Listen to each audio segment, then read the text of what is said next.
حقایقی در مورد پهلوی که هیچ کس دوست نداره بشنوه. در سال 1354 60% مردان روستایی و 90% زنان روستایی بی سواد بودند. در دهه 1356 96% روستاهای ایران برق نداشتند. وضعیت بهداشت نیز بسیار نامناسب بود.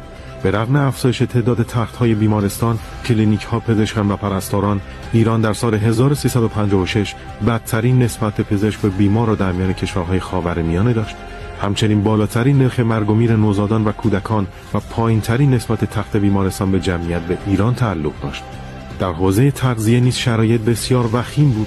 در سالهای 1351 تا 52 64% شهرنشینان دچار سوء تغذیه بودند که 25% از آنها در وضعیت بسیار بد قرار داشتند. این رقم در روستاها 42% بود که نشان دهنده بحران تغذیه در سراسر کشور است. اگه به این فکت‌های جالب تاریک علاقه‌مندی، حتما پیجمو فالو کن.